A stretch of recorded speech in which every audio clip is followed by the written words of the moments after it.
This is a man in a dog suit. He is a member of a radical underground organization. Notice his uniform, the artificial celluloid tongue, the flappy cotton ears. Notice that he has no hair on his forearms or hind legs. His snout is obviously false. You can see clearly the contours of his face. Protect your children. The radical underground is once again preying upon the generous nature of the public. Do not be taken in by this charade. Social distancing variety hour. Social distancing variety hour. I'm doing the background vocals. You're my pips. Yep. He's Adam. He's Michael. This is Social Distancing Variety Hour. Welcome. Don't be taken in by the man in the dog suit. Don't be taken in by the radical underground. No. Although if you're watching, be taken in by the radical underground. We are very eerie radical underground. Yeah. Two middle-aged white guys in their basements. Oh man, these like plainclothes cops that everyone's like, look at these two fucking cops. Except we're not those kinds of bastards. No, we're a whole different kind. A whole different breed of bastard. Fuck man, what do you why don't you start? Because I'm just gonna vomit. Yeah. And spew my spite and hate and just go. Just how's your family? They're good. Yeah. Yeah, we had a fire and did a bunch of stuff in the yard today, and yeah, it was good. They're fine. We're hanging in there. Quarantine fatigue is a thing, but yeah, we're living. I'm wearing a hoodie tonight. Like we're back to, Yeah, I had long pants on today, and then before the show, I took them off just to be freed from my leg prisons. Yeah, I'm raging against the dying of the light, but yeah, I don't think I can rage much longer. Like it's getting like proper cold, and I'm not ready. It's happening whether we like it or not, and that's gonna bring about a whole another mess of problems that you can't social distance in Erie when it's -15. Yeah, I mean, although I don't know that it might get there this year. The lake might catch on fire, and I don't know. It might be 76 degrees on Christmas. Yeah. So. Well, I mean, it would not be the first time the lake caught fire, and it would not be the first time it was 76 degrees on Christmas. You sound like a climate denier. There's a difference between. This has all happened before, man. There's last year was the hottest year on record. There's a hot year every year. I remember this one time it was hot. Fake news. Look, it's snowing. How can you say global warming? It's snowing. Yeah. Come on. It's cold as shit out there. Fuck. So our new record for Adam and Michael listen to a record time is Philosophy of Beyond, Anthology Resource Volume 2 by Dean Hurley. Dean Hurley, who is David Lynch's resident sound designer and weird ambient shit guy. So super cool marbly blue and gold edition of that. That's a Bandcamp exclusive. So go on Dean Hurley's Bandcamp and grab yourself one of those if you're into like the kind of stuff I like. If you are, all 7 of you are not watching this. You're staring into some blinking thing while you press a button and connect a tube. We got 11 people watching this. I will have you know. 11. No, I mean, yeah. I'm not worried. It's not tonight. No. It's the after numbers. That's what I thrive on. Yeah, it's the long tail. The long tail is. It's weeks later when you're like, there were 600 people watching this. Oh fuck. I don't know, man. I like world's on fire. Yep. Literally, figuratively, but like we're not only are children still in cages, like there are still fucking kids in cages, just in case you've run that emotional roller coaster and it's out of the 24-hour news cycle and who cares. But not only are there kids in cages, but there's going to be a lot of not future kids because our country has been forcibly sterilizing women in immigration camps. Yeah, which If is that doesn't, new and exciting. um, I mean, I've had to read, because I'm a news junkie, and I can't leave well enough alone, and I have to find things to keep myself overly depressed so that I don't slip into a true depression. It makes sense to me, so don't worry about it. Right. And I'm sure there's someone else out there watching that'll know exactly what I'm talking about, because there's coping mechanisms you use for mental illness, and sometimes it's like setting a fire to stop a fire. Right.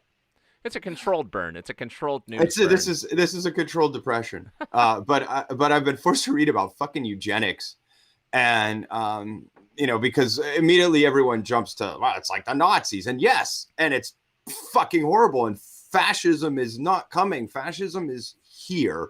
Right. But like all of this other stuff traces back once again to race science in America. Right. That's where the Nazis, Hitler. That's yes, where this they is were like pulling the all Nazis, but the Nazis got the idea from us.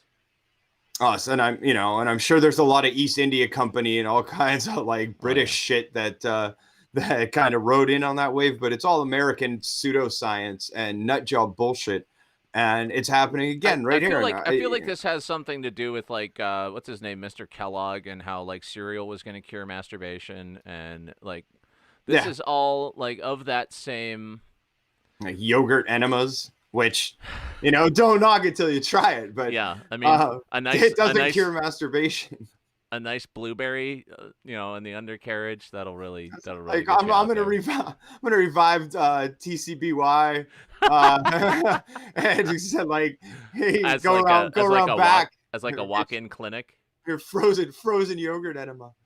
Oh man, no, like we're still bunch of no knock, no warrant raids going on.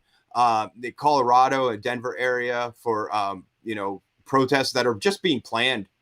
Peaceful protests that are just being planned. Gatherings of people under their First Amendment right to peaceably assemble, and they are raiding their homes and taking them. They're still plucking people off the streets. This is fucking ridiculous, and everyone's like, oh, like.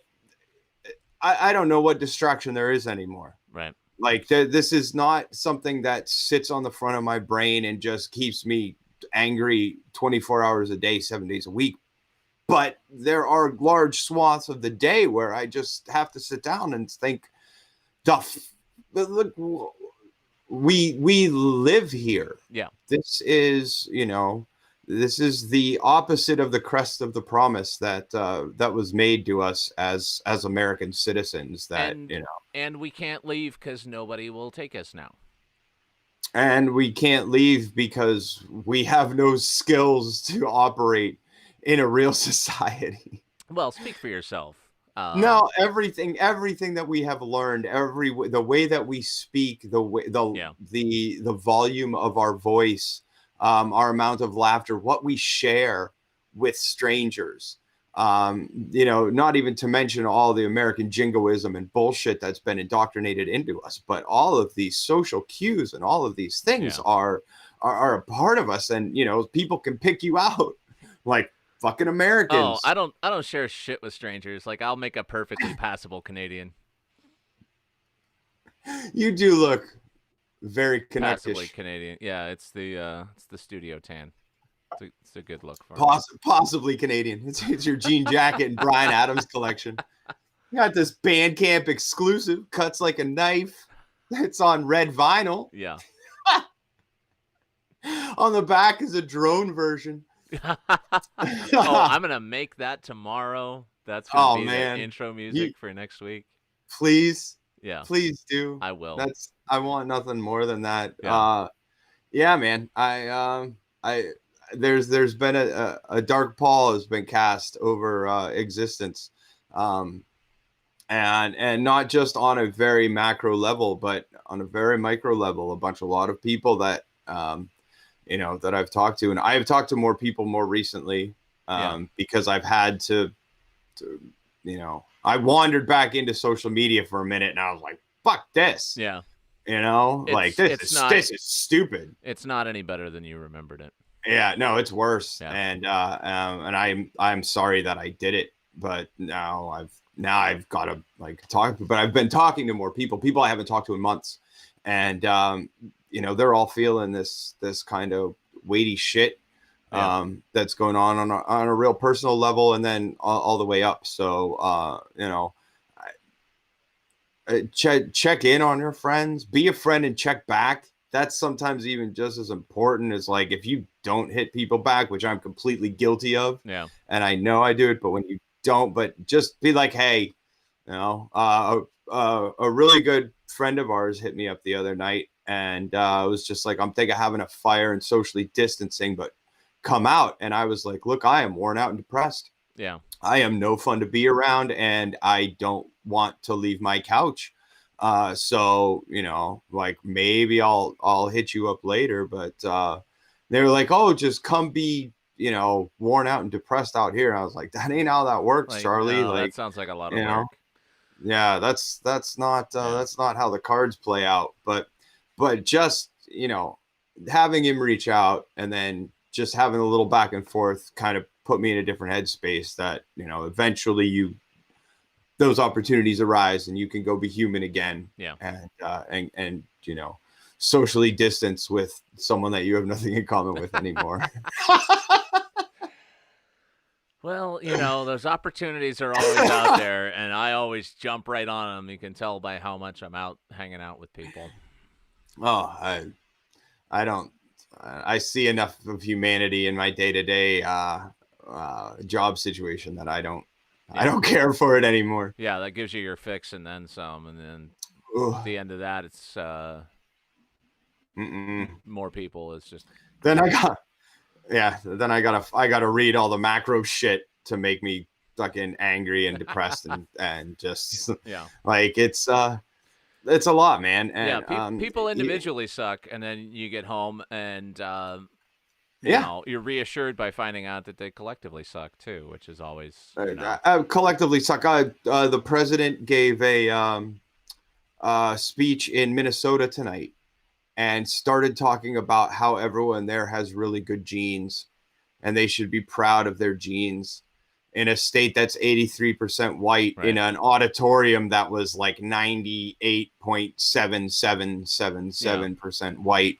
And the people of color that were there, answered that Craigslist ad to make $200 for wearing a Trump t-shirt and making a sign. So a friend of mine just sent me one about locally because Eric Trump is coming to town, tomorrow.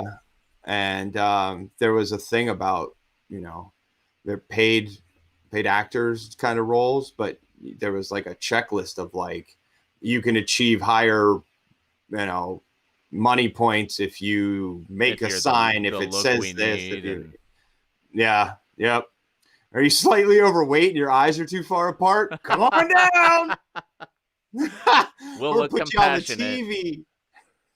We'll look compassionate because I'll leave that. I went ahead and reserved my 2 tickets just to fuck with them, which I'm not going to use. So those of you who haven't done that, it probably doesn't mean anything. But I got to find. You have to give him a phone number, and the phone number has to work. So I gave him my proper phone number. Congratulations, friend. I have gotten. I reserved these yesterday at 3:31 p.m. was when I got my confirmation. I got a text yesterday at 5:43, today at 11:43 a.m., today at 3:30 p.m., today at 5:52 p.m., today at 7:19 p.m. The Trump campaign has texted me 6 times in a day, which is more than Michael Bennett texts me over the course of like the average month. Congratulations, friend. You won our brand new Fill That Seat shirt President Trump will hold it for 1 hour. Like I love the mental image of him just like clutching my shirt to his chest for me. For an hour. For an hour. After that, it's gone. He's sending it to some other piece of shit. Donate $30 and claim now. So yeah, I have won. I have won the opportunity to give them money. But only if I act now. I need to act now to give them money, or that opportunity. You're not a winner. Nope. You may already be a winner, but only if you act now. It's really genius, though. It really is. It's always something that, from a purely just process kind of way, like, there are so many fucking rubes that'll jump all over that. The president's got the T-shirt for me. I won. I think $30. Like the same people that send money to Nigerian princes, right? But you like the ability to use that language of advertising and persuasion to such an effect. I mean, to hit you up so many times during the, like, just for this one thing, and it's not going to stop. Oh no. Oh no, I'm gonna. I bet when you don't show up, I'm gonna have to burn my phone. Yeah, I was just gonna say you're just fucked now, but it's just they have gotten it to the point where just like Frank Lutz, well, that fucking piece of shit strategist for the Republican Party, because he's the one that comes up with like death tax and the way that you name shit and present it to people, and just running the message and just doing these things, like that kind of shit is the most evil genius shit that happens, because that's the shit that turns all these rubes that have a poor, just understanding, or just are fixated on fear of equality. It just never gets there, and it drives me fucking mad. So what you drinking, Michael? Ooh, check this out. Since we got a bomb show, and I've got tomorrow off, I procured myself some La Marca Prosecco, which is just Italian champagne, reasonably priced, on sale this month. But yeah, man, I'm getting down with the bubbly. Nice. Finally, all those Saturday afternoons at my grandparents' house watching Lifestyles of the Rich and Famous in the 80s. and now look at me sitting in front of this full bookcase drinking champagne, just like Robin Leach promised. Champagne wishes, caviar dreams. Oh man, I'm not going to shoot the cork all across the room, but because I'm a professional. I thought about that. It's like, I'm going to save this and pop it during the show. And I was like, what if I just shoot the fucking computer and like shit pops all over the place? But what a way to go. It was awesome. I even got an ice bucket, but I don't have flutes because I'm still a class warrior. Yeah. Like, I won't go that far. I'll drink champagne on a Sunday night for shits and giggles, but I'll not buy champagne flutes because that's fucking because that would be bougie. That would be super bougie. And I've never been married, and I don't go to homecoming dances, so I haven't gotten any free ones. You don't have one that says, like, we've got tonight, $531.95. Oh, absolutely. So yeah, I'm gonna get champagne drunk tonight, and that's gonna be fucking awesome. I almost bought champagne today because I had to go out and get show drinks because I was out of everything. Yeah. But instead, I've got Spanish Red. I'm back where it all began. This is the 111 Red Blend from the Navarra region of Spain, which is mostly Garnacha, a little bit of Cabernet Sauvignon. So far so good. I will report back as the show progresses. It was tucked in a bunch of in amongst a bunch of very familiar Michael Bennett favorites.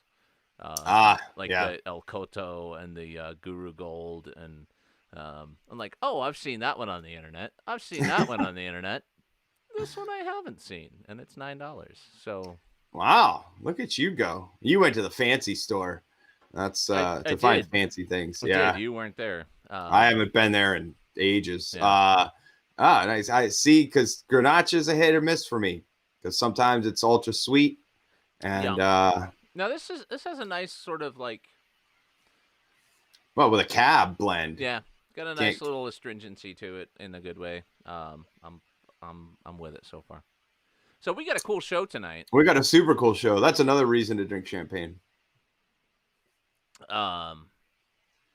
We've got Kristy Gnibus on this show, who is, for those of you who are not acquainted with Kristy Gnibus, drive around your local neighborhood, the one where the cool people live, and I'm sure you'll see her name on yard signs.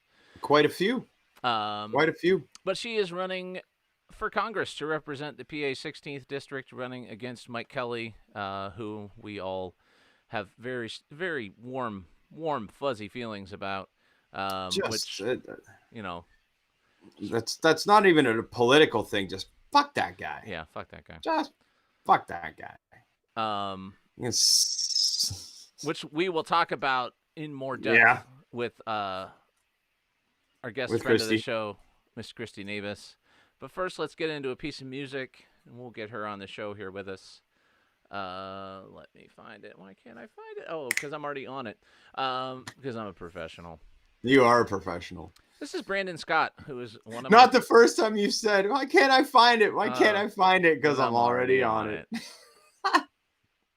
This is Brandon Scott, who is one of my favorite YouTube channels. He does lots of really fun and funny hip-hop stuff. This is his anime rap battle. And we'll be back with Kristy Gnibus. So it's Disney Friday. Eerie. Annoying fly. Versus Samurai Black. Fight. Annoying fly, gonna get you, going top speed turbo. That is Mach 2, can't see me. I'm a blur, but I spot you. What you gonna do when it zooms all around you? I'm all around you, won't make it around you. Cause I knock you down so you may hit the ground. Boom. I knock you down to my skills will stand. You won't rock it, I'm bouncing you.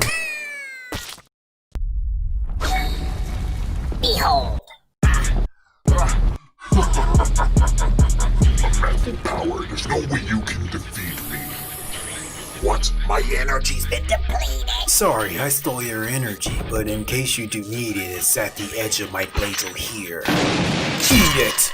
Samurai Black wins. Samurai Black wins.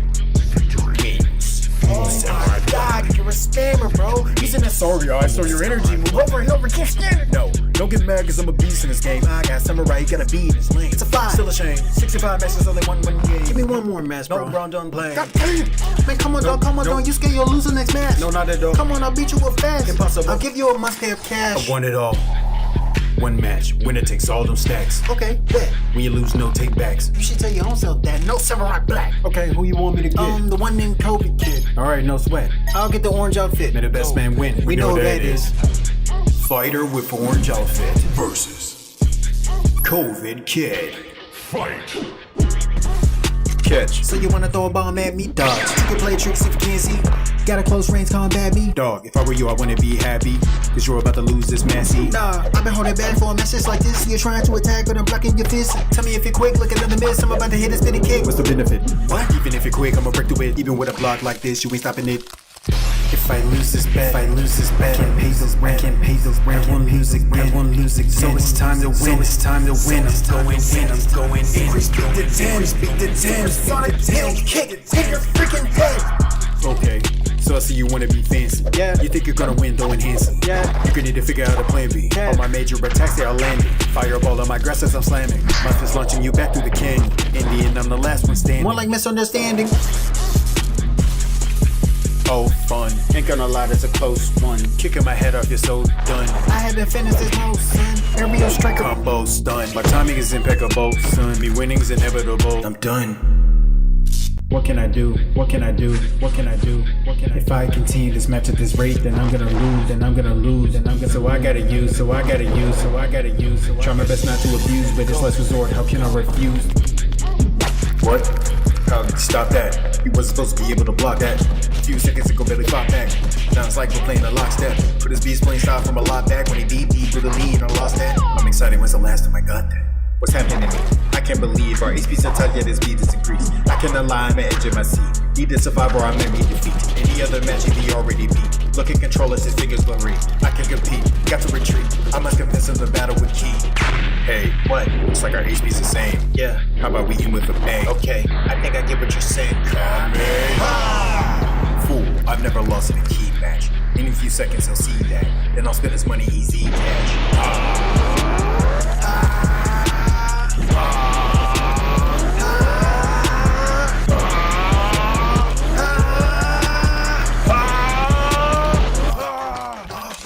What in the world is going on in my house?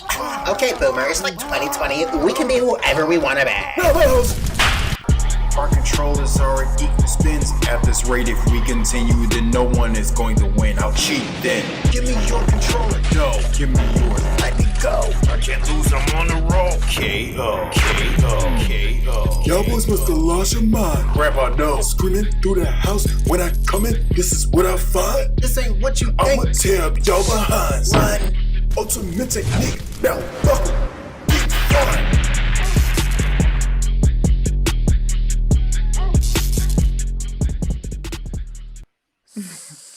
Social distancing. Friday hour. hour. Someday, one time we got that to connect, and it was awesome. The best thing ever. But the rest of it, fuck it. Yeah. Fuck it. Kristy Gnibus. Hi, Kristy. Hi. How you Hi, doing? Kristy for Congress. That's right. Like, does that? I mean, what a.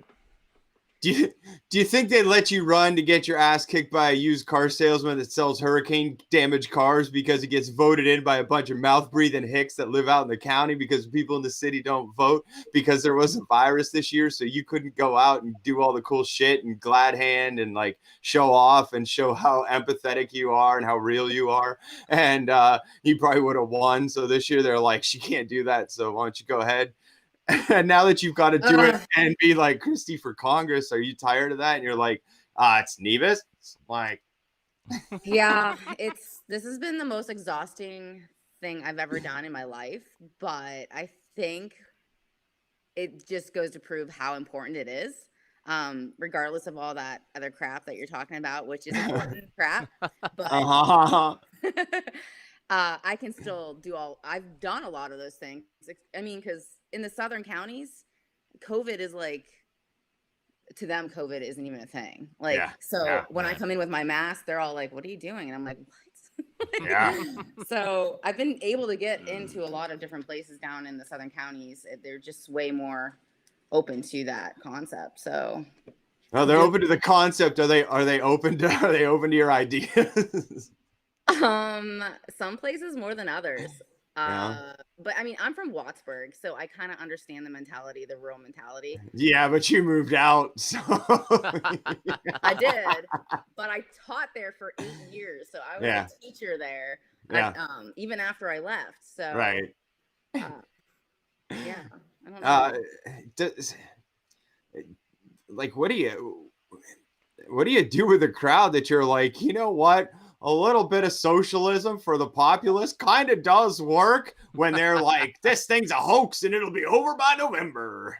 Well, we don't use that S word. Oh, sorry. Social programs for the social people, right? In our socialist state, social society.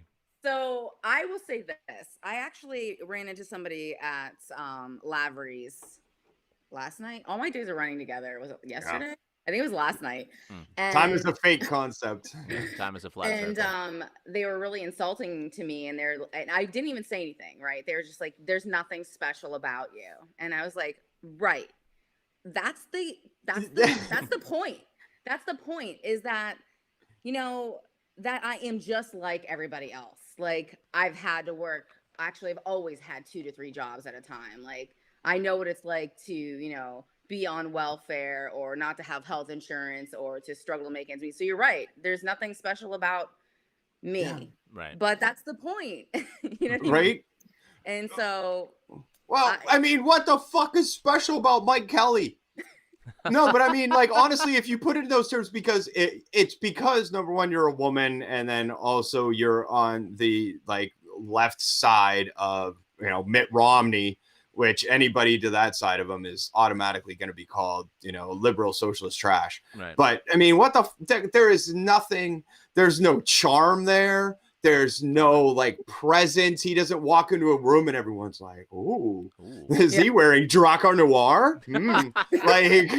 Like no, there's no, and he's done nothing. Like, and I mean, but that goes for everybody. Nobody's done fucking shit on either side for so long that it's just shamrock tie on. But I mean, like, does it motivate you, or does it just, because it just keeps building up like a plaque on your brain? Are you afraid you're just gonna shoot an aneurysm of just like how much misogyny and just like how much of like just this vindictive kind of bullshit to you, a human being trying to like, hey, I want your kids to be happy and safe, and people are like, fuck you.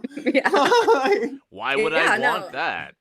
We need a strong man to not do that for us. Right. Yeah, I get it a lot. Oh, you're a teacher? That's a huge jump. And I'm like, I'm sorry. I actually think Congress might be easier than teaching. I could be wrong, but so when people, you're like, oh, that's a huge leap, and I totally disagree. I think having hundreds of kids in and out of my classroom from all walks of life with issues that I need to address and care about and make sure, you know, I check all the boxes is incredibly difficult. And so, but I get that all the time. And misogyny, I get that from men and women. And sometimes I even say more from women. Yeah, no one hates other women as much as other women. Like, damn, like men are just, you know, it's a fucking difference, and it's just this raw power thing. But with women, it's like, I'm not going to hurt you. I'm going to break you in little pieces. I'm just going to pull this little string, and eventually all your yarn's going to come apart. Oh, yeah. Oh, yeah. That's awesome.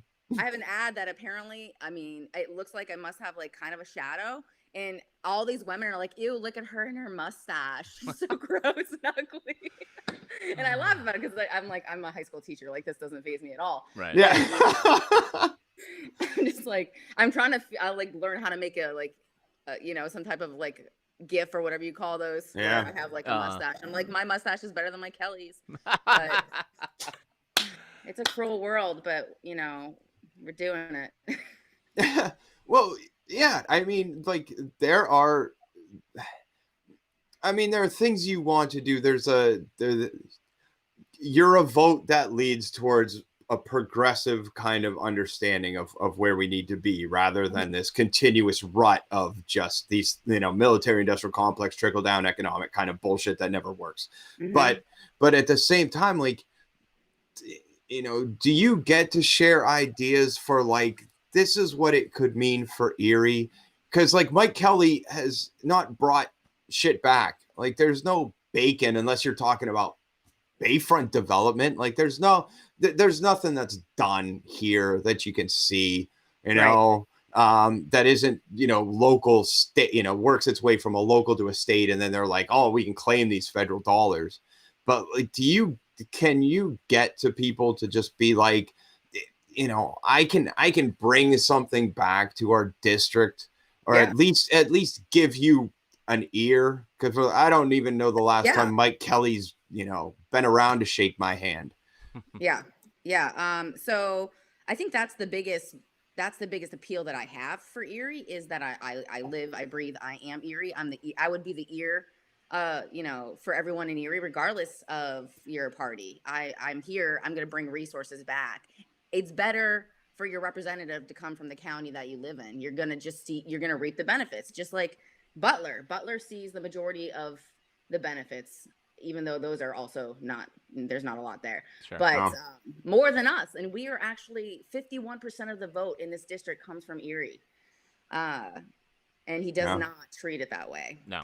So if we can turn out the vote here in Erie, we could dominate. It's just like you were saying earlier, it's so incredibly tough to get the people out to vote, especially the young folks and, you know, people in the city. And, you know, I keep hoping that this vote by mail and all these other options are going to make it better. I don't know, you know?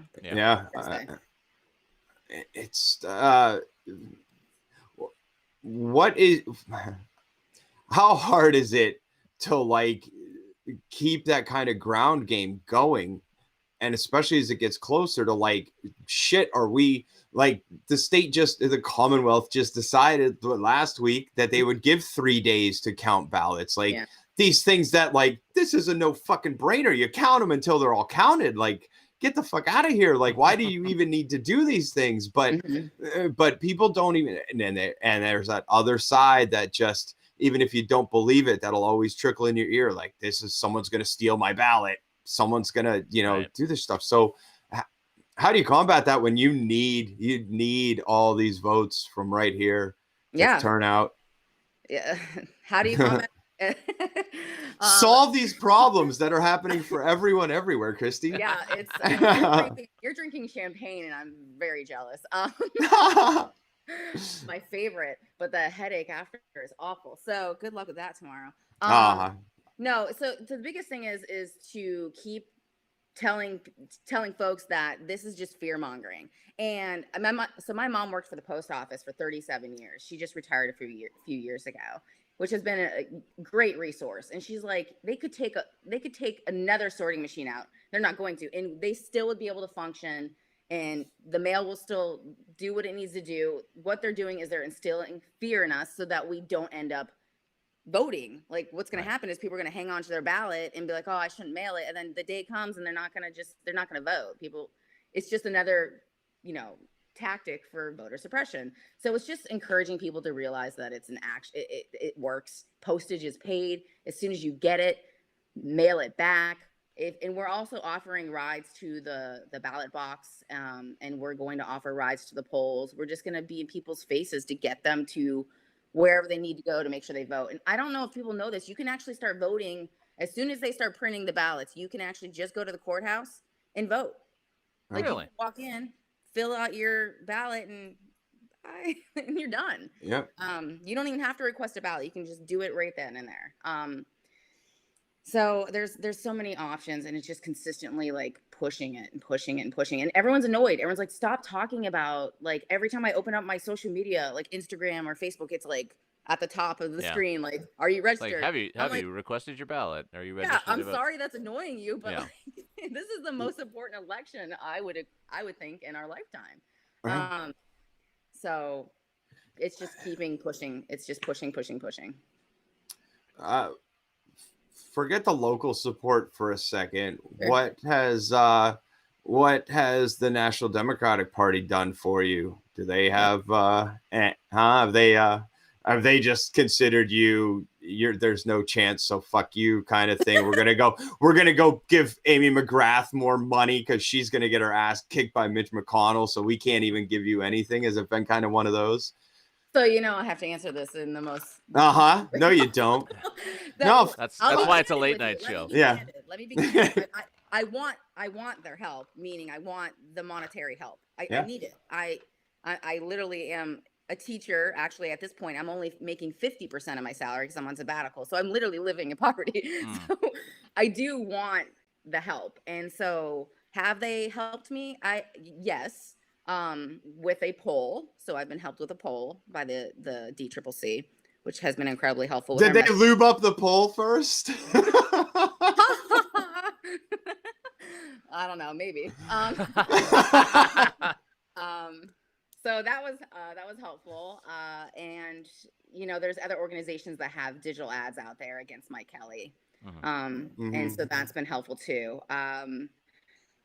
So yes and no, there's potential for them to come in the next round of basically red to blue endorsements that I could hop on there. If I raise enough money, everything is always tacked onto that. You've won the chance to pay for our money to help you. You may already be a winner. Like I will say this, like, I'm on track. So I hope everyone's pleasantly surprised. I've been doing a really good job. So I'm hoping when my FEC comes out, people will be like, hey. Like, I really, like, I don't know. I'm kind of torn between the ideas of just mobilization alone, like, would absolutely positively help you.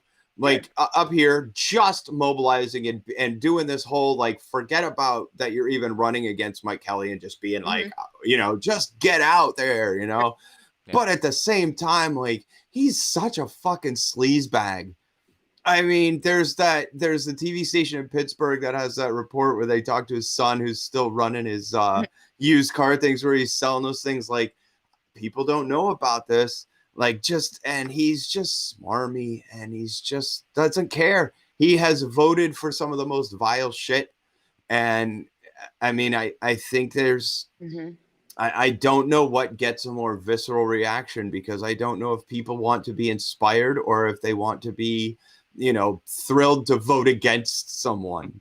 It's actually both, according to our poll. It's a healthy dose of both. So this is interesting. In my poll, it was found that people liked me more when I didn't go negative. So my rating with people went much higher when they just heard about my bio. Yeah. But it didn't change their votes that much. They liked me more, but when they were asked, would you vote this way or that way, only changed a little bit. They hand a little bit. But when we attacked him 1/3 and did bio 2/3, it changed. The margin went way down, like winnable down. So it's a healthy dose of both. So yeah. I don't know, but it's tough because people are like, attack him, get him. And then if I just went all negative, I mean, it just doesn't. I mean, that's not you anyway. Like, Have you found people who actually seem to like him? Like, yes. No, I mean today, him. Actually, like I went to Martin Manus dedication. Somebody's like, no. I like what we have right now. Those were her exact words. I was like, does anyone like what they have right now? As we're all wearing masks and like, what? And I'm respectful. I'm like, okay. Yeah. Oh, that's why I can never. I mean, there's lots of reasons why I could never run, but I could never just be polite. Yeah. I could never just have somebody and just be like, "Are you?" The guy voted against helping Americans. Like, he voted against people, like, to give us our money back. Like, that's the thing that drives me crazy. Like, we paid our taxes, and it would just be giving us that money back. Instead of, we're still going to get invisible jets. You're still like it's still going to be cold in the cages where the kids are kept. Like, it's all that's going to still be there. But he voted against helping Americans. Yeah. Like that just, I mean, healthcare, battered women, there's so many different things. It's unreal. It's unreal. Have you... Is there a coalition for you amongst, like, other local Dems, or is it just, or even regionally, or is it just that everybody's got to fucking run their own game and be on point and be, glad handing and appearing and, like, is there a chance to kind of get something going, or is it just like, you got to fucking focus? Like, it's a mix of both of those things. Honestly, there's so many races going on right now that have sucked the air out of the room. And that's been, like, honestly, even before COVID, that was the issue, because there was like 800 million Democratic presidential nominees that everyone was worried about. Then it finally got narrowed down, and then we got COVID, and now everyone's focusing on the Senate, and everybody has, we have so many different races happening right now. So I do have a great amount of support. Amazingly, I mean, people are amazed at this, but in the southern counties, I've worked so hard in the southern counties before I even announced. When I knew I was going to, I went to every single county fair. I've made relationships with all the Dems, Dem chairs, the committee people. So I have a lot of great helpers and volunteers and workers down in those southern counties for me. And then I live and breathe here, so I try to just live a little bit more normal and go to as many events as possible. And we're going to be doing some type of canvassing here in the next week, starting, doing some doors safely. Yeah. So Well, we're trying to figure out. Michael and I, Voting carols. we're not going to go into your house. That's our motto. We won't go into your house. But yeah, I mean, we got to do it. But is it every man for themselves? In kind of a way it is, because our races are so different and we're all different people. right? Julie and I are nothing. Our races are nothing alike. We're totally different people, even though people think we're the same person, because obviously all women look alike. Right. Everyone's like, "Are you Julie?" I'm like, "What?" No.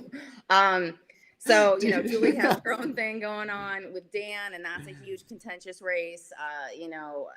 There's other Julie, who by the way is going to be on the show week after next. So Julie will. Yeah, everybody tune in for that one too. So that should be fun. That will be really fun. I'm looking forward to that. Yeah. You're grinning. Why are you grinning? No, I was just thinking I get to drink more champagne. I was like, what? I'll just make it a thing. I'll make it a thing when we have the high rollers fancy on. Guest, Michael's going to drink champagne from now on. Yeah, that's too good. I love it. So, but yeah, I mean, so it's a mix of both. I mean, we're running our own races. We're a lot of times working together in ways, because my race when I do well, that helps some of the other people, and right. It certainly helps the presidential. And that's kind of been my argument for getting support, is if I do well, then Biden does well, and vice versa, hopefully. Absolutely. I'm a fan of trickle up. And so I really think that when you invest in your local and the people right within arm's reach, it's going to, be the bigger picture. It's going to affect the bigger picture. I actually did better votes wise in the primary than Biden did by a pretty significant amount. And the better I do, the better he'll do. And so, that's kind of the argument I give people, but yeah. How much difference do you feel like the redistricting has made? Because I mean, obviously, 2 years ago was the closest race that Mike Kelly's had, which was the first one after the redistricting. But obviously, it's there were things going on in that election cycle. There's very different things going on in this election cycle. It's turned it from a race that he's going to win by 30 or 40,000 votes every time to,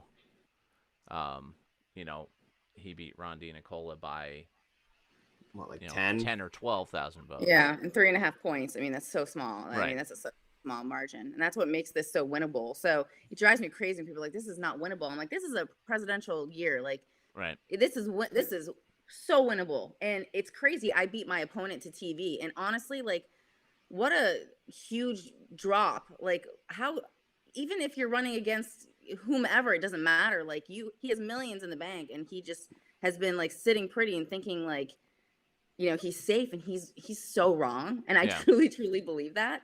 Not just because of what our poll is saying, but because I think, we've had him for a decade. And you've been saying all the words that you give, the choice words that you give him. But the truth is, his approval rating is less than 35%. He's not a liked person here. Right. And it's very winnable. And if you look at the data with Ron, I mean, he did great here in Erie. He underperformed in the southern counties, and in my opinion, specifically in Lawrence. And that's actually where I'm doing. Erie and Lawrence are where I'm doing the best. So I just think that there's certainly a chance here, and I think I'm a different candidate in a good way, because I would agree. Especially in those southern areas, I can be like, I know exactly what you're going through. When I do get these conversations with these folks, like I'm not a lawyer. I'm not your average politician. Yeah, Ron DeNicola, for all his name recognition and all the fact that he's been around for 35 years or whatever it is, doesn't give off working class man of the people vibes exactly. Which I think there's a lot of it's something that holds a lot of value in the parts of the district where Mike Kelly does well or does better. Yeah. They have signs. They used to have signs, and actually I think they might have just finally taken it down, but there were signs as you would drive that say, "Don't vote for the lawyer." that that was the signs that they were putting up down there. And I would love to see a sign that says "Don't vote for the teacher," but Right. Don't vote for the cancer survivor. Don't Yeah. vote for someone like us. Yeah. Vote for the millionaire who gets all the tax Yeah. breaks and makes us pay for his PPP. And yeah, let's do that. So I think you're spot on, Adam. I just think it's, people are looking for somebody that they can see themselves in. And I know that's what I look for in my, why do I want women in politics? I want to see someone that looks like me. I want to know that there's someone that goes through what I'm going through. Why do I want to see a teacher? I want to see somebody that's, we want to see ourselves in our leaders. And so, and I think that's the difference in this race. Yeah, and I think you're framing it the right way, because with Ruth Bader Ginsburg passing, there's been a lot of people like these aren't movie stars. Like they Right. like as an official, you're a means to an end, and so I think the way that you're putting it on is not like, it's the relatability thing, not to who you are, but to what you've been through. So I think you can take that kind of, I could have a glass of champagne with her, like to take that out and just realize that like your ability to understand like the women's issues that I don't think Mike Kelly knows.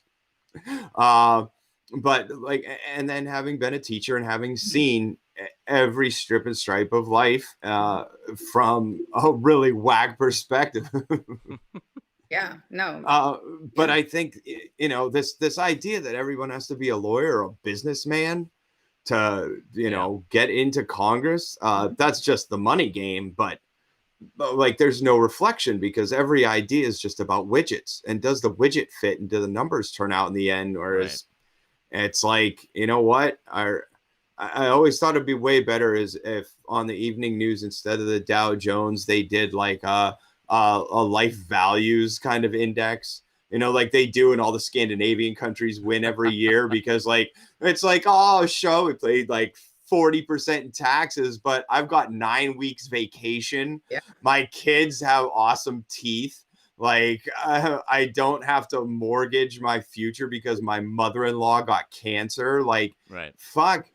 Like, I don't think people realize that the money part of it, and that this someday I'll be rich and you can't take it away from me, it is so unimportant, when, your money would be worth so much more, and everyone would be way safer if there was better infrastructure and everyone had healthcare and everyone had a living wage. Yeah. But I don't know. But that's socialism, Kristy. That's just comedy. No. It is. I don't know what you're saying. It's community. Yeah. We can use all the other words, but so I went to an event here in Erie. Again, my days are getting mixed up. I think it was Friday. Out at a pavilion, I believe is in Girard at that point. It's in Girard, and it was for the chamber, and Mike Kelly was part of it. It was pretty small, intimate event, so that was really interesting to hear. And he said, and he kept kind of hitting home as I'm sitting right there in the audience, that nobody that has not had experience in the private sector or creating wealth has any business running for office. And I thought that was really interesting, because can you imagine if all of our leaders were cut from the same cloth? Like, that's kind of the problem we already have, right? Yeah, I was gonna say I can imagine it real vividly. It's I think it's what we're living through right now. Right. Yeah, I've been trying to wake up from this bad. Yeah, and I just thought that was so interesting that he said that, because I mean, what is wealth and what is creative wealth? And I just kept thinking, like, as a teacher, I am creating wealth. Every day I walk into that classroom and I engage with these students and I teach them, I'm creating wealth. Like, that is creating wealth.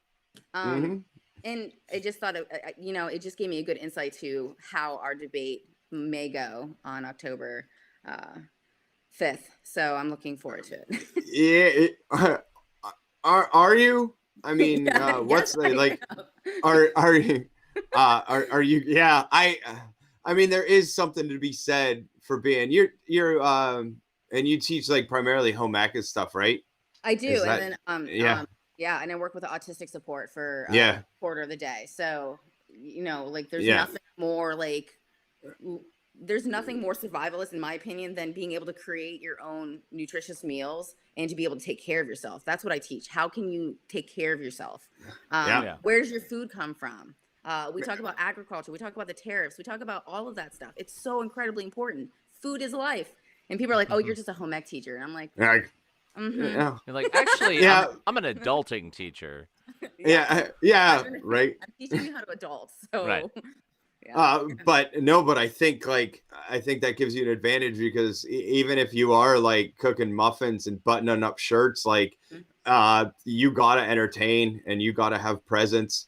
And Mike Kelly does not have fucking presence. So I think if you can debate him and really like, put out the issues, I think that would change a lot of people's minds because a lot of people are just caught up in that, like, oh, I literally want to have a beer with this person. And it's like, I want them to reflect my views so that they can lead to a better society. Yeah, really. And I thought that was going to be a great campaign thing for me too, because I'm a bartender and I was Uber driving before the COVID. And I was like, man, I'm going to literally meet people where they're at. I'm their bartender, so they can come and talk to me like they normally do, but we can talk about the campaign and we can talk about the current environment. I could serve them beers, and that was gone. And then I was like, and then I thought I was gonna be able to give rides to people and take them to their destination and be like, hi, my name's Kristy. Are you registered to vote? You're not getting out of the car until you do. But I really, really think, I can't tell what everyone's perception is. It depends on how tuned in you are. I've tried so hard to be as transparent as possible. I've tried really hard to do like tons of different lives. I use literally every platform. I just got TikTok today. So I saw that. I saw just your in post. time. Just in time. I just got it yesterday because, I still like I'm an old person. I don't get TikTok, but I'm like, if you're gonna tell me I'm not allowed to have it, then I'm gonna go get it because I'm just a contrarian like that. So we can't have. So catch us on the TikToks next week, millennials. Oh yeah, I have a helper. I will say that I have this high schooler that lives down in Meadville, and she's gonna help me out. So. Nice. Yeah. Michael, are you gonna have to learn a bunch of dances and shit now? That'll be fantastic, Michael. That's what we need. We need a high school intern for the show. Who can, No, we don't. No, we do not. No, no, we don't. No, we do. Yeah, maybe a college intern. Alton Northrop. Alton Northrop is going to be our high school intern for the show. Okay. Yeah. All right. Yeah. I'll go with Alton. I'm totally down with that. Yeah. All right. You talked me into it, but he's way better than being an art intern. So that's beneath him. And for you to even suggest that, no, that's terrible. No, we need some old broken down archivist or something with a hunchback and a really ostensible mole. That's what we need to start making TikTok. Connect us with the youths. The youths. Yeah, you can't fool the youths. I mean, do you have a connection? Are you able to like rock the vote? I mean, can you get to the kids, or is that what the TikTok's about? Because I mean, I feel like that's such a double-edged sword, because at one point you could make something so dope that would just like make everybody happy and so like cool into you, or there'll just be something that for the fucking rest of your life, not only did you lose to Mike Kelly, but here's this shit TikTok. Listen, no. I was like trying to come up with a rap, and then I was like, "You're not that cool. Like, don't do this to yourself. Don't do that. Don't do that." Like a poem rap, like not like Yeah. And then I was like, no, because my poems are really bad. Mine are like, "Roses are red, violets are blue. I'm gonna vote, so should you." Like, that's all I got. I'll buy that for $1. But I could get some guests. I could have like C Brown, and then I could just be like. No, I don't know. Yeah. They'll have to teach you. There's lots of swinging, and then you got to do arms different ways at a time. I don't think it's gonna. I think being I don't know. Lots of quick edits in a kitchen. Yeah. you know, something like that, you know, something like how fast you could fill out your ballot, even though you're 18, you know. There you go. Yeah, we're gonna do stuff like, you know, it's that kind of stuff. It's gonna be like footage of me actually doing stuff mixed with some other stuff, and I'm gonna try to. They're basically gonna try to get a lot of their friends to share it, so it gains some traction with the young folks. But honestly, like, I had some kids that are graduated just last year, and they're on my Snapchat, and I sent them a message, and I was like in the video, I was like, "Hi, what can I do to get you guys to vote?" Guess how many people responded? None. They're like, nothing. Like, don't. Yeah, I know. It's really tough. Like the young folks, and there's a difference between 18, 19, and 20, and then even after that. Like the 18 and 19, 20-year-olds are, to me, incredibly difficult to get to vote. I can get some of the like 20, 21, 22-year-olds to find it a bit more important, but I don't know. I don't know how to rock the vote. You tell me. I'll do it. What should I do?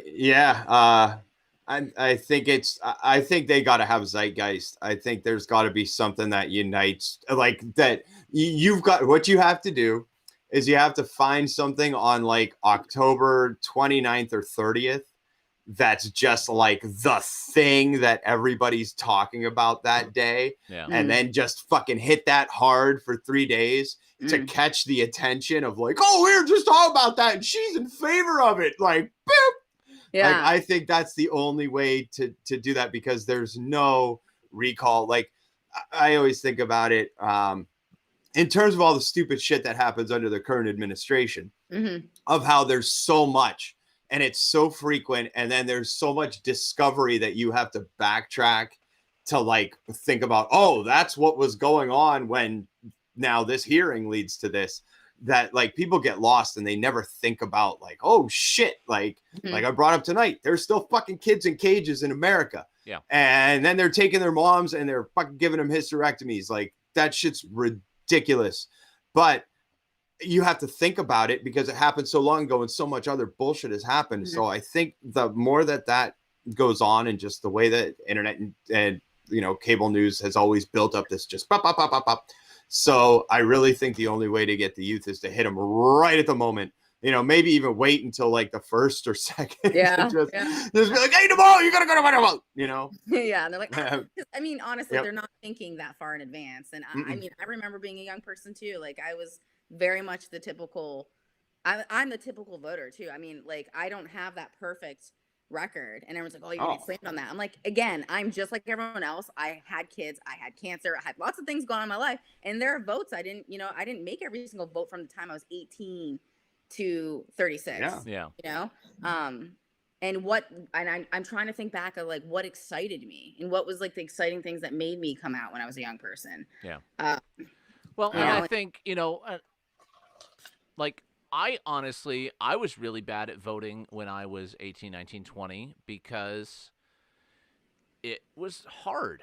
Like, I registered to vote when I was 18, but I was registered to vote at my parents' house, and I went off to college, and as a, 18, 19, 20-year-old kid, am I organized enough and do I have my shit together enough to get an absentee ballot so I can vote? No. Yeah. No. And it was so harder then because, I mean, the internet was not like, it was the...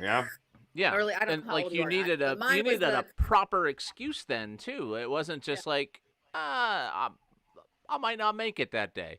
Like, and they'd send it to you and you'd have to like punch it out with the little thing. And so I feel like lowering barriers and making it easier, like, I feel like teenagers don't vote and young adults don't vote because it feels like a hassle. Sure. And there are people who are invested in making it continue to be as much of a hassle as it can because it's the people who have nothing else to do that are going to vote for them, and then they're going to vote for the people that they want people to vote for. Absolutely. I mean, that's the biggest issue. That's the whole thing. That's the whole thing. Good night, everybody.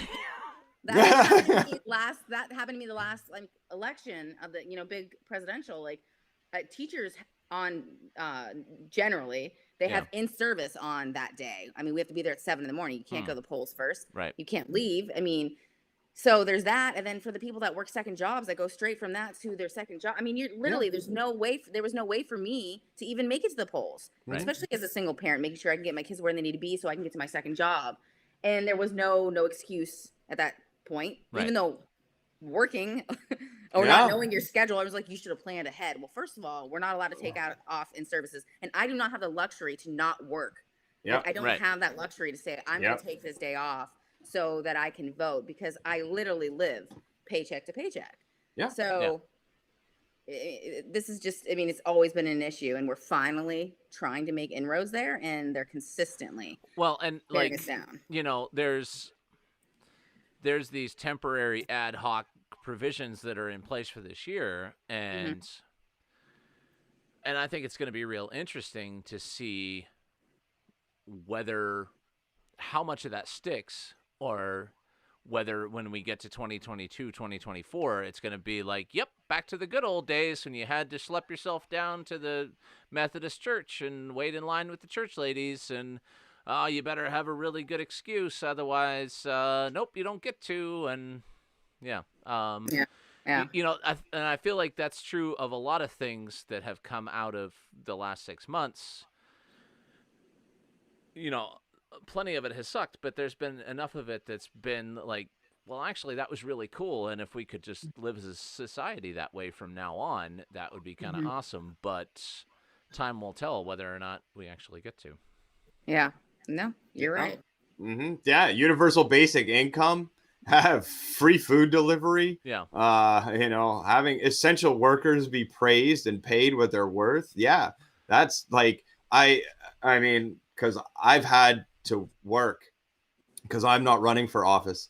So,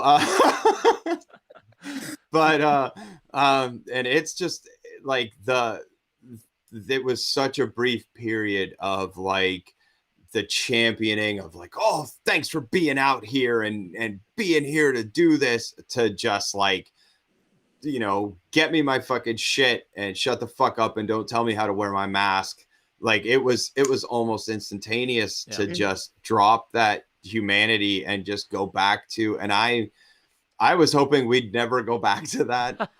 Like that we'd never go back to that thing where we weren't all in this together, and it so quickly changed into like, you know, you wear your mask, sissy boy, and you bring me what I need, and then stay the fuck out of my life. Like, I just like it's I don't know. Do you think that it's basically until a certain generation just dies off that these ideas are just going to stay, and that these things are just going to be, you know, because they've all voted the same way since 1980. They've just, you know, I mean, I know there's hope, but to mobilize, but at the same time, you got to like kind of cut off the top end too.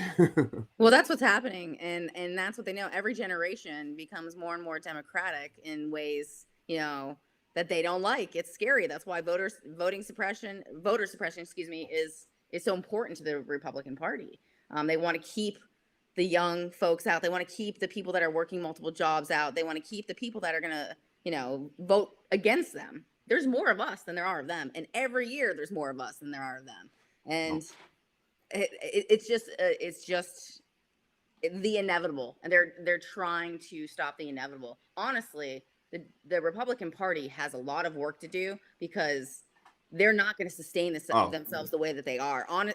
The way that we're shifting, they're almost like what Democrats used to be, maybe at one point.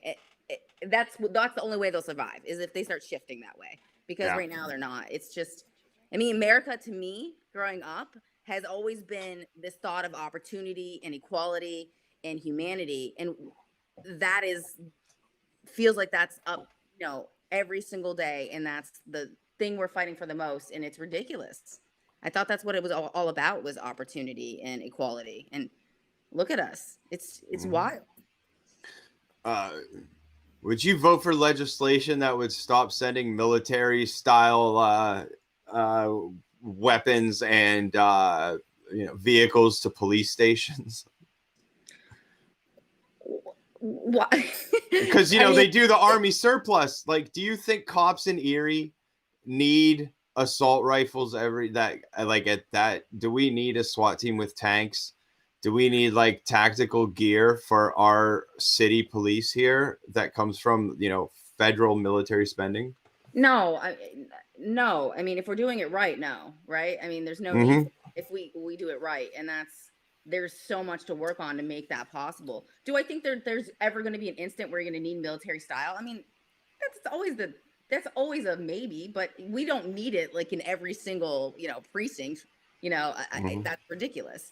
So I would say no, we don't. I mean, I certainly think that some supports are necessary, but that's extreme, and to me, egregious use of tax money. Yeah, absolutely. That's the correct answer. Thank you, Kristy, for playing. Point Gnibus. I don't know. I think a lot has been revealed and then quickly forgotten and glossed over because, someone famous came out and said, you know what, racism's bad. And then everybody stopped being racist. But like there's like some inherent evils that are going on and are coming to crest. One, because all these people of a certain ilk are trying to hold on to these ideas and ideals that have long passed and just can't. And then you find out that all the support structure is kind of built on those things. Mm-hmm. So when there's, funding for police that are kidnapping people off the streets and just absolutely being, running by some racist patriarchal thing, because there's lots of cops that do domestic violence all the time. And then there's lots of cops that cover for them. And that's just as bad as all the violence that they commit while they're wearing a uniform. So when you look at all these community problems, mm-hmm. do you see a place in Congress to voice that, to kind of change things that affect on a local level like that? Or do you have to think higher now? Yeah. Yeah. And I think that the important thing is to see government work together again. And that's always been my biggest issue, especially because some of the things I care about the most are issues that are very much affected at a local and state level, as well as a federal. So of course, there's definitely things, criminal justice reform at the big umbrella, right? Yes. Qualified immunity, all of those things, cash bail, all the bad, but there's ways to work together with your state legislators and your local officials as well to make positive change. And we don't see that. I mean, we certainly don't see the current congressman. He's definitely not, working with local legislators here to figure out a plan to fix this. So I think it's just kind of having that ability to work, making government congruently work together. And that's how we fix a lot of these issues, like our educational funding, the redlining, the fact that we tie our property taxes to our schools, which is ridiculous because the poor schools get poorer, and it's just like America, and the rich schools get richer. So it's just going to take a lot of figuring out how to work together to make this in the best terms work. How do we make this work again? Make America work properly again. That won't fit on a hat. For the first time. Yeah. Yeah. So it's incredibly difficult. That's such an incredibly complex problem, but it's never going to get solved until we can work together. It's just not. No. How taxing is it in your day-to-day for you personally, for your family? Mm-hmm. Like, I mean, not just having to make appearances, but having to make calls. I mean, having to be on this stupid fucking show, like, I messaged Adam. I'm like, 10 o'clock at night? Like, I'm going to have to take a nap. Yeah, you did tell me to take a nap. I tried, to be fair. Yeah, honestly, it's incredibly difficult. And besides raising my girls, this is the hardest thing I've ever done. Because it feels sometimes hopeless, and not that hopeless, like I'm not going to win, but like sometimes I'll work all day long and feel like I didn't get anything done. Right in front of me, I have something called call sheets, and I don't know how familiar you are with campaigns. Mm-hmm. I call people and beg them for money for way too many hours a day.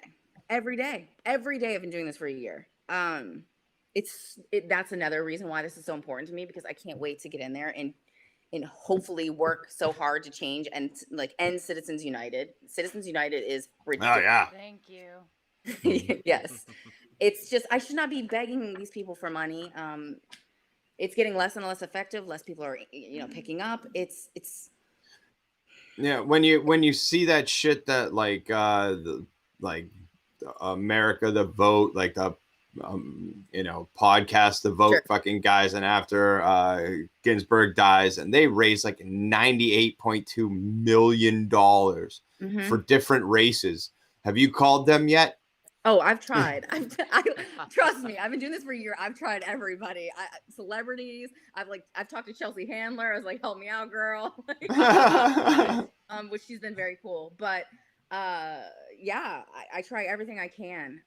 But again, it's just like every time, like I feel like I'm starting to get traction, something else happens, whether it be like in the news with like, say, some protests gone awry, or the death of one of the best, people we've ever had, which is crushing. So it's just like there's always something else that's taking out the room. Like, I mean, just with her passing away, the Senate candidates raised so much money. I didn't get any of that. Yeah. It's like, oh, we should raise some money because people care about the local. That's frustrating too, because I see people posting online like, oh, I just donated to Amy McGrath, and I'm like, yeah. Why? She's got so much money and she's gonna lose so bad because they chose but her. I hear you. Yeah, Booker would have beat him. Yeah. Booker would have beat him. Yep. Would have fucking beat him. Yeah. What a beat of game change. But I mean, I think that's the other thing, and I think that's why Kelly gets away with it, is because he is money. Sure. And money sticks with money, but also they know how he's gonna vote. They know what he's gonna do, and it's gonna keep everything safe and secure for those same people. But you're right, until Citizens United changes, then I think it'll just eventually be teachers, so that people don't have to be teachers anymore, and they'll just all run for office. Yeah. All right. Yeah. Seriously. Yeah.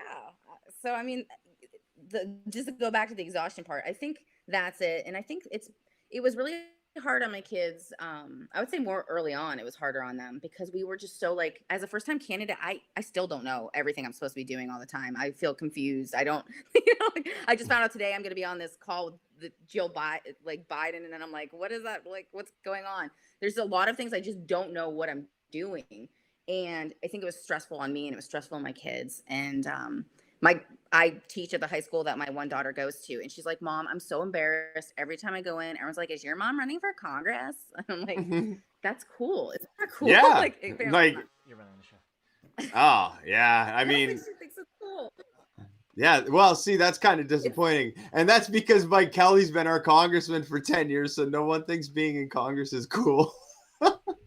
It is cool, though. But that's the thing is, I think now, we switched somebody out. Bye, Adam.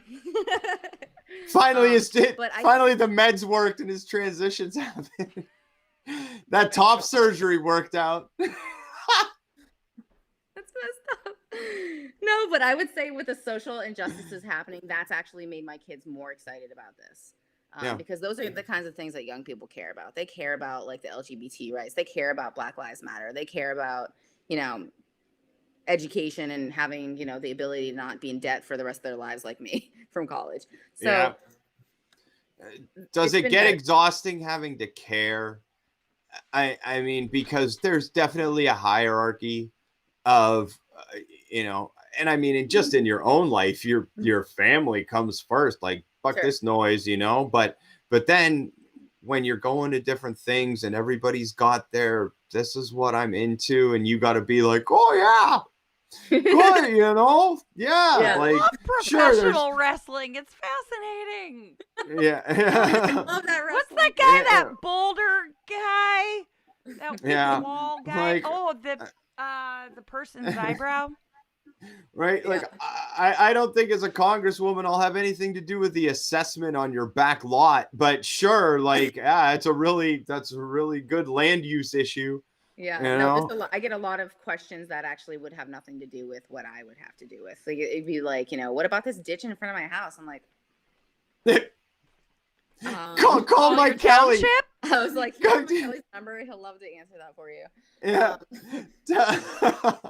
But you know what? I convince myself every day, and I convince myself, and I believe it, that when I'm fighting for this seat, when I'm fighting for this position, I'm fighting for my family. Like I really, really believe that. I really do, and I'm fighting for people like me. And it's time for real people to start making decisions for other real people. And I convince myself that because that's the reality that we are in, and that's important. And I've been tired. I had people are like, "Are you tired?" I'm like, I've never not been tired. I had my first daughter when I was 20. I had cancer when I was 20. Like I've been working 2 to 3 jobs. Like I've never not been tired. This is a new, tired. But you just have to keep going. You just have to, because for me, it's the only thing I can do is keep moving forward. And you were talking about, Michael, I heard you earlier talking about like, I wasn't on yet, but I was listening. You're talking about just being depressed and not like wanting to hang out with your friends and stuff. Like I feel that, like deeply feel that. And we got to fix that, because like, that's something that everyone's feeling. And until we start changing something, and we have to get out the vote. That's my message. Get out the vote. We have the power. We have the power. Yeah. I mean, like there's so many 18 to 25-year-olds, 18 to 34-year-olds that just don't vote. And I can say it, and you don't make, Kristy, just don't even make a reaction, but like Biden is the worst fucking like top of a ticket to go against this fucking like fascist in the White House right now. It just like this so uninspiring to anybody under 40. Yeah. And I'm over 40, and I know I'm uninspired by this choice, and Kamala Harris doesn't make up for it, just doesn't. There's just not enough. And I think it would have been a wave of so many young people had it been Sanders, and even to a point like Buttigieg or Warren. But like, I really feel that that's detrimental, along with like a pandemic and, social uprising for equality, all going on at the time that you chose to run for Congress to help real people, have a voice. I know, but isn't it, to me, all of these like ridiculous things happening, doesn't it just make it more clear how incredibly important it is? Like for me, it does. Like every day I'm like, wow, holy crap. I thought this was a huge election, but now I know it's like, this is really incredibly important. But yeah, it certainly makes it's especially in some of more of the rural areas, makes it difficult, with what's going on, say like with things that they don't understand. My high school, even in Wattsburg here in Erie, there was no diversity there, and these people stay in these towns, and that's okay. I don't think there's anything wrong. I love the rural community. I loved it, and I loved growing up there. But like, they grow up there, and then they stay there, and so they don't really see the racism, because it's not there. So it's so hard for these folks to like really understand that is happening. And so when they see like, what's going on with the police thing, it's just made it even more difficult to message to them that like, just because it's not there doesn't mean it's not real. Right? Is that not what we remember our parents telling us, at least about Santa Claus? Like, come on. Yeah. It's so different to never see it, to never experience it. Even in Erie, I grew up in Mill Creek, and our diversity was like, 0.0113. Like it was just unreal. There were people in my parents' neighborhood in the early 2000s that moved out of the neighborhood because a mixed race couple moved in. And this was in 2000. Like, unfucking believable. Like, just this, just unreal. And like, I think it's pervasive, and I think a lot of it is your way of, they don't see it. They're not exposed to it because there's no diversity there, because people of color have, come here and would never want to live in a little hick town. But also, like, this, again, just this American indoctrination of racism and of patriarchy and misogyny that has just, and this jingoistic America is always the best idea, when clearly we're not. But it's just to even just say that we're equal with another country, or to say that another country's better at something than us, seems to spark some kind of vitriol in people. So I can't imagine trying to be like, hey, this shit's real and it's bad, and they're like, ain't so bad here. Right. Yeah. It's incredibly tough. I was with a friend of mine driving, and we were at a red light, and someone pulled up next to us and rolled down the window. It happened to be an African-American friend of mine, and we exchanged words through windows, and then the light turned green, and they turned, and I went straight. And my friend turned to me and she said, wow, like, I've never heard you speak that way. And I realized that, like, I just talk how other people talk, to me, because that's the way they do it. So do you ever catch yourself going to the country and, adopting a little, like, you get 3 rolling rocks in and you start dipping into Rolling Rock? All right. I know it's a pandemic, but I haven't done Rolling Rock yet. Come on. No. Desperate times are not that desperate. Do you have to maintain some kind of veneer as, like, I'm a potential member of Congress, but then also be like, I'm down home and folksy too? Well, I am down home and folksy too. I mean, I grew up in Wattsburg. It's a little folksy out there. For sure. Yeah, a little bit. To be fair, the majority of people that I speak with aren't, there are some people that come up to me that are like, super, like, they're farmers and they're this way or that way. But the majority of people we surround ourselves with people like us, right? Yeah. So even when I say I'm going to be somewhere, like, I have this full day down in Mercer, I'm going to be spending all day going to different things. I'm going to this church. I'm actually going to spend a church service with a bunch of folks. I'm going to go to a couple other stops. I mean, the people that I'm going to meet, I guess I don't. Maybe I don't. Maybe I do. I don't know. My mask makes it all confusing. I don't know what's happening. I don't know what's going on. You just have somebody. Well, I guess if you were like a Senate candidate, but have somebody in your entourage that just keeps coming up to you and like, smile with your eyes, smile with your eyes. Yeah. Remember, smile with your eyes, just over and over again till you just keep doing it. Oh, yeah. That sounds unfun. What's the name of that? That has a name, and it's evading me. What you're talking about? There's a name for what you're talking about, Michael. Which part of? Oh, where people speak like the people around themselves. I can't. Why? Yes. Yeah, well, I've been trying to think of it for a day. There's code switching. Yeah, there you go. Okay, yeah. There we go. Yep. There we go. Thank you. Mm-hmm. Yeah, and I think that's pretty normal. I'm sure I've done it. Oh, yeah. I'm positive, and I kind of think that as smarmy as it sounds, like that's kind of a thing to be a politician and probably a teacher too.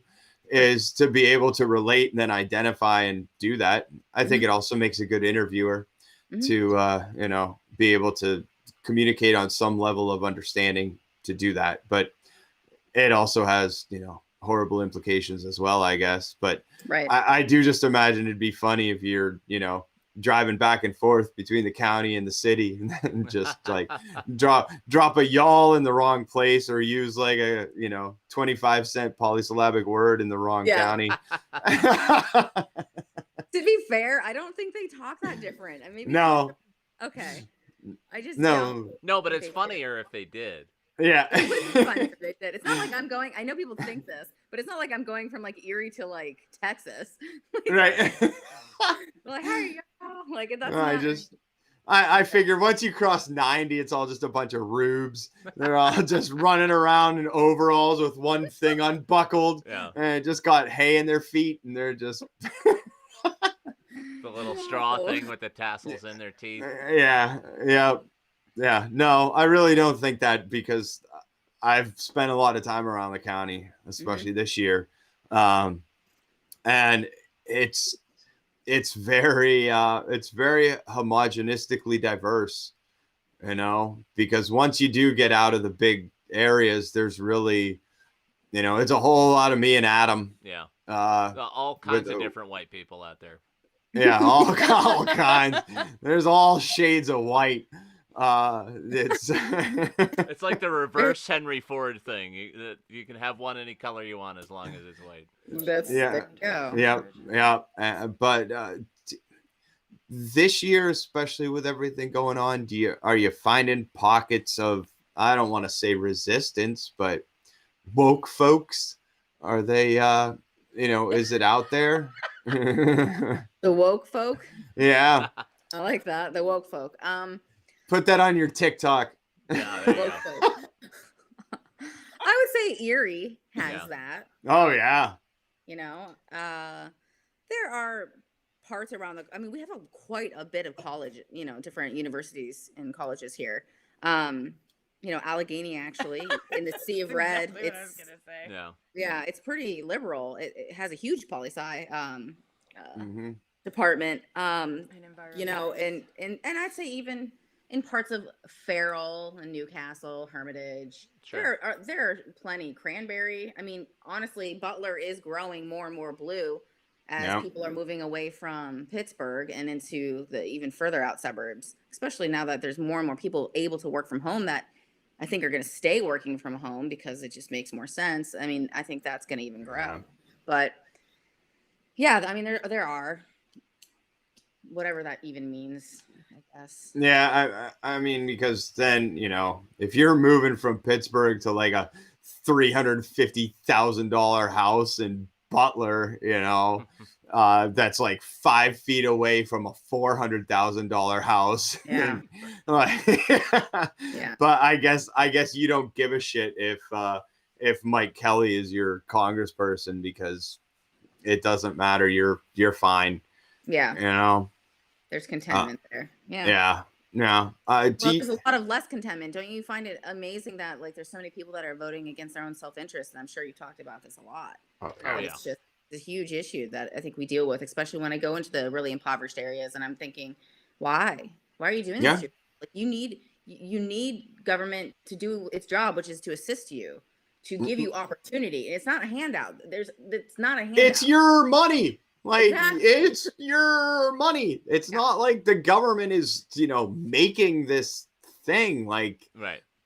You're not taking from the government. The government is giving your money back instead of spending it on the fucking F-35. There's some guy I follow on Twitter, and Twitter's the only thing I use as a news aggregate, and I follow thousands of people, and then like 100 people follow me because I never tweet. But someone has done a whole thread of all the times that Trump has honestly said that he believes the F-35 is an invisible jet. And we have spent trillions of dollars on a plane that has robotic helmets with like video screens in them and runs on like mnemonics and all this fucking bullshit. And it's just like completely unnecessary. Doesn't work. It gives they have to invent medicines because of the headaches and the like eye strain that it gives the pilots. Like, all of this shit is absolutely useless. And we've wasted all this money that could have gone to these small impoverished places all over Pennsylvania, and then they'd be voting blue because they'd realize, like, holy shit, They wouldn't. my they life wouldn't. just got No, they better. wouldn't realize. That's just it. They'll take the money. Yeah. And then still make vote no fascism. Correlation. Yeah. That's they'd vote to dissolve the social programs that gave them the money that they live on, and I don't know what you do with that. Like how do you get people to connect? This is something I rely on. Mm-hmm. I should not vote to destroy the thing I rely on. That it's a constant battle. I talk about education being one of the major things. I mean, I'm in it. And I talk about the programs that got me to where I'm at. Like, I literally don't know if I'd be alive if it wasn't for Medicaid. Like, I was on my mother's insurance. I had cancer. I gave birth to my daughter. I still had cancer. And the only way for me to survive was to have health insurance. And Medicaid truly saved my life. Social Security. I mean, there's just so many different things out there that people rely on just to live. And people are voting to basically take it all away and to like every man for themselves. And that's the problem with our country, in my opinion, is that we've been like ingrained over the last few decades is it's every man for themselves. When again, I always thought when you read about the deep history of America that we were taught that this was about opportunity and equality, and we're making it so that's the exact opposite of what America is. It's just that's the issue. You tell me how to fix that, Adam, and we're gonna save the world. Well, we'll keep thinking about it and talking about it. It's wild. Have you had to eat a lot of bullshit on the road? Like, I mean, like you always see politicians at this stuff, and I guess it's different because there's a lot of stuff shut down. But like, have you had like bad potato salad that gave you the runs? Have you had to like, like just your diet in and of itself because you're always on the road and you're always traveling? Does it just make you feel worn out? Or have you been like, I know what I'm doing and like, have some peon run to the co-op and get you good food? No. I literally, and it's a combination of COVID and just everything's, I am like the least healthy physically that I've ever been in my whole life. No, I try to eat good, but then it always just, I'm like, listen, I only have a few minutes. Like, just give me the nugs. No, I would say that's been really difficult. I haven't had what you're talking about with like diarrhea, but, I've definitely and I've definitely eaten food I don't love. But before COVID, I used to go tons of banquets. And that wasn't good.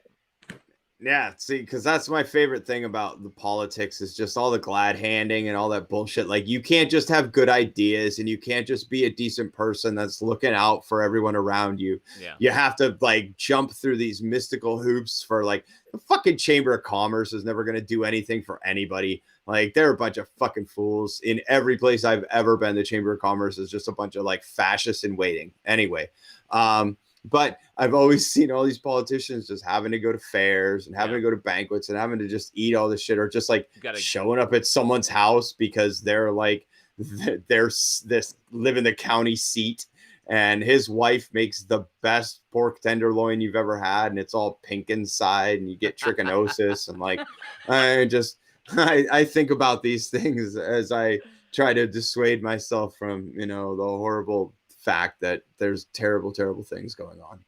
Well, yeah, I mean, I've gained so much weight since COVID that I'm kind of like, maybe I do need a good dose of foodborne illness. I don't know. That's what I really frozen yogurt enemas. I'm just like thinking like maybe I should eat this like molding food. I don't know. Like it might be good. Yeah.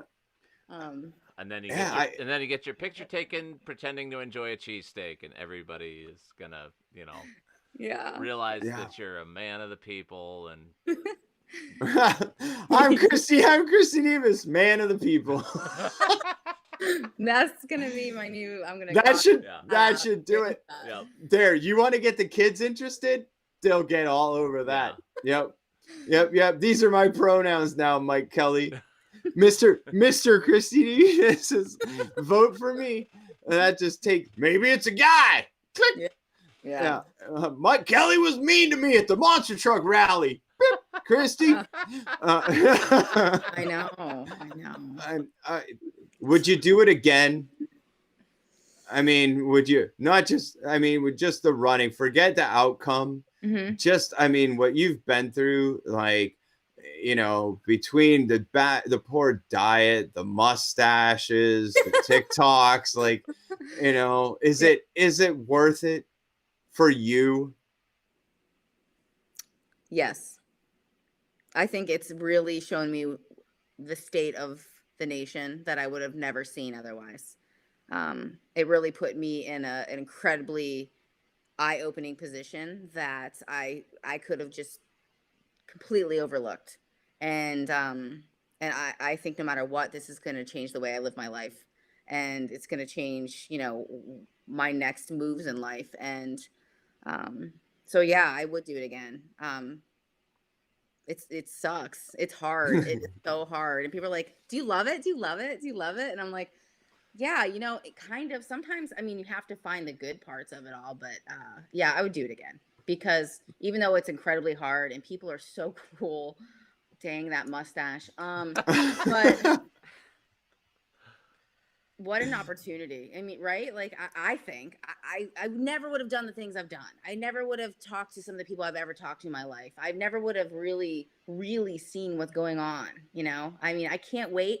And I hope this scares some of those corporations because no matter what, I'm writing a book and I'm going to unveil some of the nasty things that are happening behind the scenes that I'm, you know, not talking about yet because I really want to see how I really want to see how it plays out, no matter what, win or lose. I mean, some of these places really need called out for what they really are. And we need to stop throwing support behind some of these places that say that they support us and they truly do not. And there's just a lot going on, and I just cannot wait. Are you talking about on a local level, a state level, a national level? I am talking about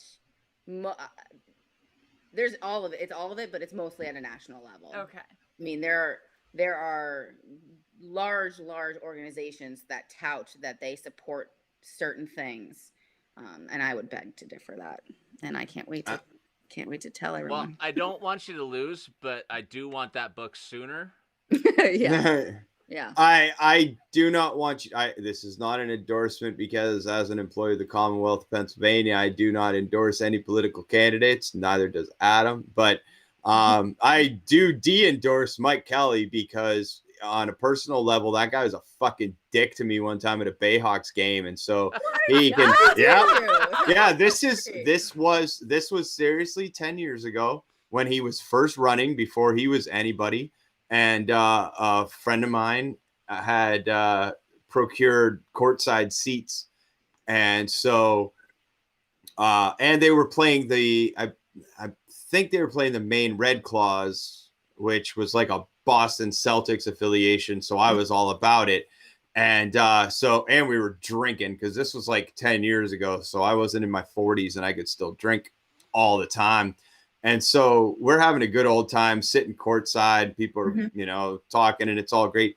And he and this, I don't know, his like page boy or whatever, come walking through. And I'm 6'4" and I'm sitting courtside. So, and the game hasn't even started yet. So I'm like in my place and just chilling. And he comes through and he's like, "Get your legs out of the way." Yeah. And I was like, "Get the fuck out of here." And then they were like 2 seats down from us. And just dirty looks all night. Plus, you know, I have a propensity to drink and get a little humorous. And there were some great guys with great names and some notable numbers on the other team. And so I just started calling them out by their numbers and by their names. And I was being funny. Like the other bench was laughing at the shit I was saying because there was nobody there. And he was just like disgruntled and just angry because he was supposed to be like, you know, there to make his appearance in Erie and do all this shit. I think he left by halftime, but I was just being funny and drunk. And he, like, no one was paying attention to Mike Kelly that night, but he was such a dick to me, yelling about my legs in the way and then just staring me down. And it's great. But fuck that guy. I think we found the solution. I think we just need you to go be funny and drunk everywhere that Mike Kelly is so that he can get all pissed off that it's not about him. And Yeah, great things I think are gonna happen in this country if you just go be funny and drunk. All the places where Mike Kelly There's is. your fucking TikTok videos. Yep.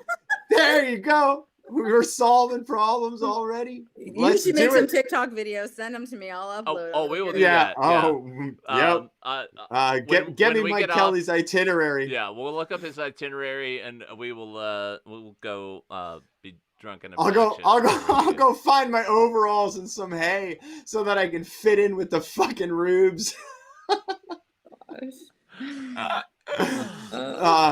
Kristy, before we let you go, because it's late at night and you're doing an admirable thing, whereas we're just getting drunk and talking into fucking cameras. If nothing else, like what do you want people to know about you for what you'll do for them? Yeah. Like, what's your I mean, you can give me your stump speech, but I kind of just I mean, like I want more. Like I want to know, like, where's your heart on this? Yeah. I'm taking it very literally when I say that this job title is representative. Represent, that means represent. And that means showing up.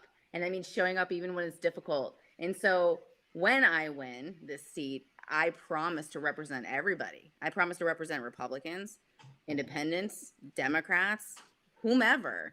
And that's not just the biggest pet peeve for so many people, I think, is that he only meets with his constituents via telephone, town hall. You need to meet people where they're at. The best part about running for Congress is when I actually do meet people. Sitting on the phone calling, dialing for dollars is the worst part. I actually do really enjoy hearing from people and finding out what it is that they need. I'm not going to be the knower of everything. I'm never going to claim to be that person. But I certainly am compassionate enough and I care. So when I'm talking to a dairy farmer and he has legitimate issues that I don't maybe understand, I want to take those issues and find a way to solve them. I mean, that's what this job is. It's representing everyone in your district. And, that's not my stump speech, but that's what I certainly can bring to the table. And authentic leadership, transparent leadership, and just showing up for every single person. And that's what we need. And that's desperately what Western Pennsylvania needs. I wish you nothing but the best. I mean, just in the couple of times I've met you and have had the opportunity to talk to you, you've been fantastic. I really agree with your ideas, and I've read a bunch of the, all those major issue things that they ask all the candidates, and you're just like, you're on the right side of everything. I really hope you figure out TikTok, and I really think you should start hitting that 18 to 24 on like November 1st and 2nd, right, so that it happens. And if we can work it out, I will go get drunk around Mike Kelly and take all the attention away from him. I'll probably get shot by cops, but I'm absolutely okay with that. I'll be a Gnibus martyr, and it'll be awesome. Okay, wait. You can dedicate your book to me. I have to burst your bubble here, guys. My last name is actually Gnibus. Oh, good job, Adam. But you know what I say is Gnibus. It only matters that you recognize it on the ballot. But I've only seen it written. Well, now I know it's Gnibus. Oh, Gnibus. You got it. There you are. There. You know what? I don't care. I just wanted to, I let people say it however they want, really. Oh, you should have done that like an hour and a half ago. I just was going with it. I was like, oh, all right, here we go. I'd say I feel like an asshole, but that's impossible because it's just a constant. Yeah, no, don't. Yeah, my students don't even call me my last name. They call me Miss G, so it's all good. Well, Ms. G, it's been all good. It's been an absolute pleasure. You've been one of my favorite guests. I really appreciate that you don't sound like a stuffed shirt, and you don't sound canned, and you don't sound like somebody that was built for this thing. You sound like somebody that cares and, wants to actually, work for the people that put you there. So I do wish you the best. It's Gnibus. And so get after it. Gnibus is getting after it. Yeah. Uh-huh. Yep. Yeah. No, Okay, thank good. you very much. Thank you, Adam. Thank you. This is fun. I think I just hit. Okay, this is part of the video that you're gonna show me trying to trouble. I Yeah. just hit leave. Yeah, you can just hit leave. You guys, this is not. You want to go to Congress? Listen, I can fix electrical problems and all sorts of stuff, but I don't know how to use TikTok or Where Be or whatever I'm in. Okay. All right, I'm out. All right. Bye, Kristy. Thank you. Let's watch a thing and then we'll come back and say goodnight. Gnibus! In my lifetime, I expect to see 3, 4, perhaps even more women on the High Court bench, women not shaped from the same mold, but of different complexions. I surely would not be in this room today without the determined efforts of men and women who kept dreams of equal citizenship alive. I have had the great good fortune to share life with a partner truly extraordinary for his generation, a man who believed at age 18 when we met that a woman's work, whether at home or on the job, is as important as a man's.